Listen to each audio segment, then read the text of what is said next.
कहानी की शुरुआत में हम पानी में डूबे टोक्यो शहर को देखते हैं, जहां कुछ बच्चे टोक्यो बैटल कोर नाम का एक गेम खेल रहे होते हैं, जिसमें उन्हें एक ऊंचे स्थान पर गड़े झंडे को उखाड़ना होता है। उनकी टीम में 5 प्लेयर होते हैं और जिस भी टीम का कोई भी प्लेयर उस झंडे को उखाड़ता है वो टीम विजेता हो जाती है और विजेता टीम को खाने का सामान दिया जाता है। ये मुकाबला ब्लू ब्लेज और येलो टीम के बीच होता है और दोनों टीम के प्लेयर बहुत ही तेजी से आगे बढ़ रहे होते हैं। तभी ब्लू ब्लेज का एक उसागी नाम का प्लेयर ज़्यादा आगे बढ़ने के चक्कर में बबल का सहारा लेता है, जिससे वो एक छत पर जा गिरता है जो बहुत कमज़ोर होती है और वो छत टूट जाती है, जिससे उसागी नीचे गिरने लगता है और उसके नीचे एंटीलियन पिट नाम का एक भंवर होता है, जिसमें गिरने पर उसकी मौत भी हो सकती थी, पर वो किसी तरह एक चैन के सहारे हवा में लटका हुआ था।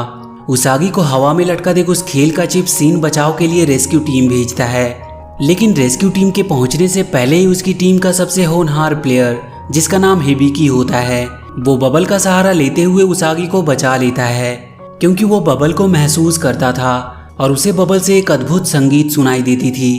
उसके बाद हिबिकी तेजी से फिनिश लाइन तक पहुंचकर उस झंडे को उखाड़कर अपनी टीम को विजेता बना देता है, जिसे देखकर सभी लोग बहुत खुश और हैरान भी होते हैं।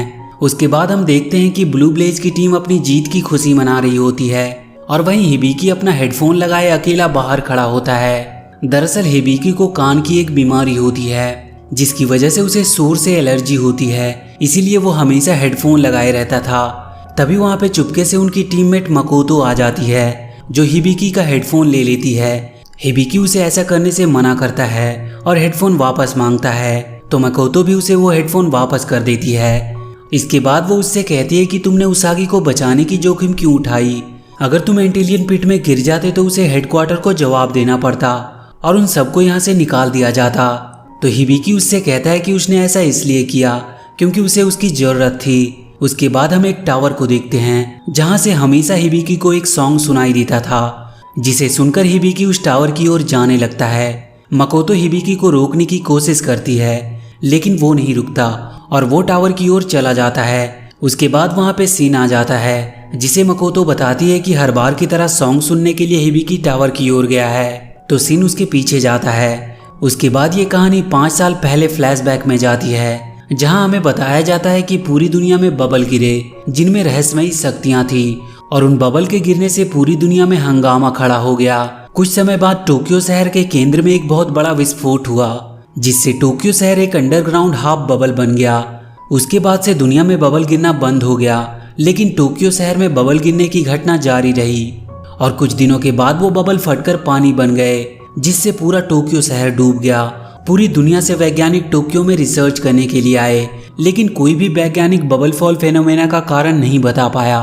धीरे धीरे टोक्यो के लोग अपना घर छोड़ने लगे, क्योंकि पूरा टोक्यो शहर पानी में डूबने लगा था। उसके बाद टोक्यो धीरे धीरे एक वीरान जगह बन गया, लेकिन फिर भी कुछ लड़के वहाँ पे अवैध रूप से रहते थे और ये सब वही अनाथ लड़के थे जिन्होंने वहाँ पे अपनों को खोया था। और उन्हीं में से एक हिबिकी नाम का लड़का ये दावा करता था कि वो सेंटर से आने वाले सॉन्ग को महसूस कर सकता है, जो टावर से निकलती थी, और वो मीनार जो बादलों को घेरता है, जहाँ का गुरुत्वाकर्षण बल इतना स्ट्रॉन्ग है कि उसका कोई अंदाजा नहीं लगा सकता था। इसीलिए कुछ वैज्ञानिकों की ये अफवाह थी कि वहाँ बादलों में कोई प्रेत आत्मा रहती है। इसके बाद हम हिबिकी को देखते हैं, जो उस टावर के सेंटर पर जाने की कोशिश कर रहा था, और जैसे ही वो वहां जाने के लिए छलांग लगाता है, उसे उसकी पुरानी बातें याद आ जाती है और वो वहां से गिरने लगता है। तभी उसके रास्ते में एक स्पाइडर वेब आ जाता है, जिससे बचने की कोशिश में हिबिकी पानी में गिर जाता है, जहां उसे उसकी पुरानी बातें याद आने लगती है और वो पानी में बेहोश हो जाता है। तभी वहां एक बबल आता है, जो बहुत सारे बबल को एक साथ मिलाकर एक लड़की का रूप लेता है, और वो लड़की हिबिकी को बचाकर पानी से बाहर निकालती है। और वो लड़की जब भी हिबिकी को छूती है, उसका शरीर बबल बनने लगता है। उसके बाद जब हिबिकी को होश आता है, तो वो उस लड़की को देखकर डर जाता है, क्योंकि उसने उसे पहले कभी नहीं देखा होता है। इसके बाद हम हिबिकी के दोस्तों को देखते हैं, जो उसके ना लौटने पर बहुत परेशान हो रहे थे। तभी उन्हें सिन का शिप दिखाई देता है, जिसे देखकर वो लोग बहुत खुश होते हैं, क्योंकि उसमें हिबिकी भी होता है। इसके बाद उसमें उन्हें वो लड़की भी दिखाई देती है, जिसे देखकर सभी लोग हैरान होते हैं, क्योंकि किसी ने भी उसे पहले कभी नहीं देखा था। उनका चीफ सीन उस लड़की को उनके साथ रहने के लिए कहता है, पर वो लड़की उन्हें बहुत परेशान करती है, क्योंकि उसकी हरकतें जंगली बिल्ली की तरह होती है। तो उनका चीफ सिन उनसे कहता है कि परेशान होने की जरूरत नहीं है, अब से ये लड़की यहीं रहेगी और ये लड़की बैटल कोर में एक अच्छी खिलाड़ी बन सकती है। इसके बाद हम उस लड़की को देखते हैं जो इस बात से हैरान होती है कि जब भी वो हिबिकी को छूती है तो उसका शरीर बबल बनने लगता है। अगली सुबह वो लड़की उन्हें बहुत परेशान करती है। हिबिकी उस लड़की का नाम ऊटा रखता है।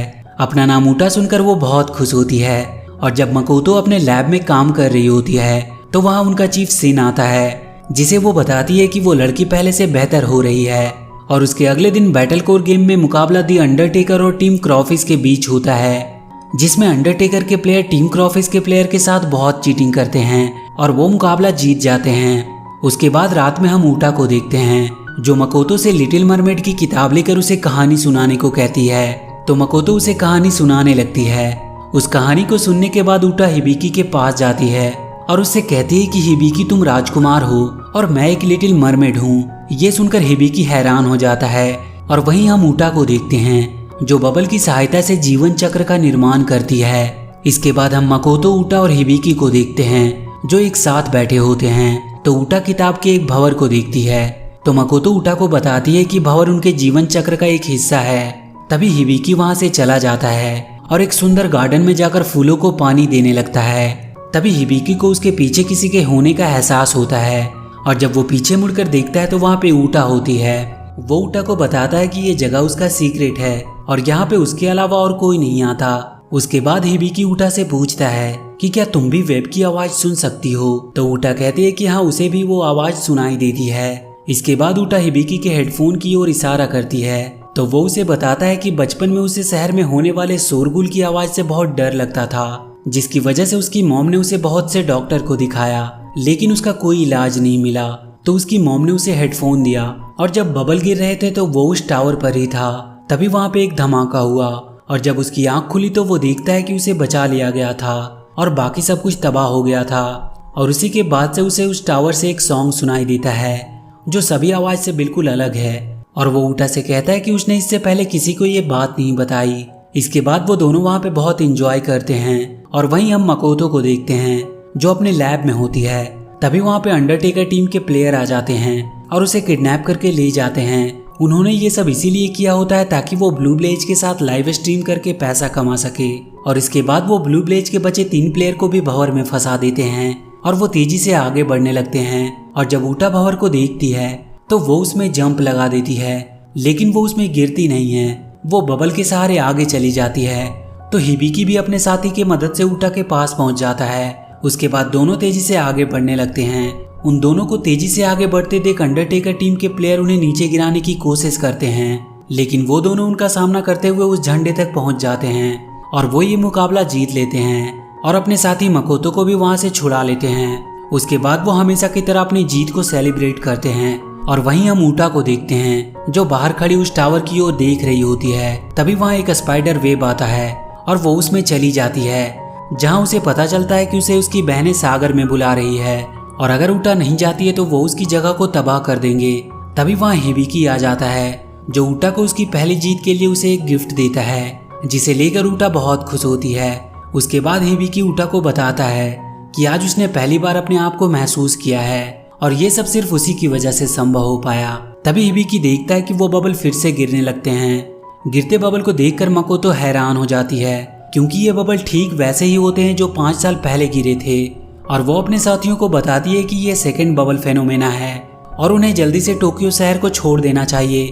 तो उसागी उन्हें बताते हैं कि ऊटा और हिबिकी अभी तक नहीं आए हैं और वहीं हम ऊटा और हिबिकी को भी देखते हैं जहां हिबिकी ऊटा को संभालने के लिए उसका हाथ पकड़ता है तो उसका हाथ बबल बन जाता है और एक बबल जाकर हिबिकी के चेहरे पे गिरता है। तो उसे याद आता है कि जब पहली बार बबल गिरा था तो उसे जो बबल मिला था वो ऊटा थी जिसमें से उसे वो मधुर सॉन्ग सुनाई देता था। इसके बाद ऊटा हिबिकी को बताती है कि आज उसका आखिरी दिन है, उसे उसकी बहन बुला रही है और वो हिबिकी को उसका पीछा करने से मना करती है। ये कहकर ऊटा वहां से जाने लगती है तो हिबिकी उसके पीछे जाने की कोशिश करता है। तभी वहां पे रेड बबल आ जाते हैं और हिबिकी को पकड़कर पानी में गिरा देते हैं पर तब तक उनके दोस्त जहाज लेकर वहां पर पहुंच चुके थे और वो हिबिकी को बचा लेते हैं। उसके बाद वहां सब बर्बाद होने लगता है, पानी का स्तर बढ़ने लगता है और ऐसा लगता है कि उनका शिप वो टावर खींच रहा है। और वहीं हम ऊटा को देखते हैं जो टावर के केंद्र में चली जाती है और इधर हिबिकी इस टावर पर जाने की तैयारी कर रहा होता है। और जब उसके दोस्त उसे ऐसा करने से मना करते हैं तो हिबिकी कहता है कि ऊटा वहां पर फंसी है और उसे उसकी जरूरत है। तो सभी लोग उसके साथ जाने के लिए तैयार हो जाते हैं। तभी वहां पे अंडरटेकर टीम के प्लेयर आ जाते हैं जो उनकी मदद के लिए अपने अनोखे जूते उन्हें देते हैं। इसके बाद हिबिकी और उसके दोस्त उस टावर की तरफ निकल पड़ते हैं। वो लोग उस जूते की मदद से बहुत जल्द ही टावर तक पहुंच जाते हैं और जैसे ही वो टावर पर जाते हैं तभी वहां रेड बबल आ जाते हैं जो उन्हें नीचे गिराने की कोशिश करने लगते हैं।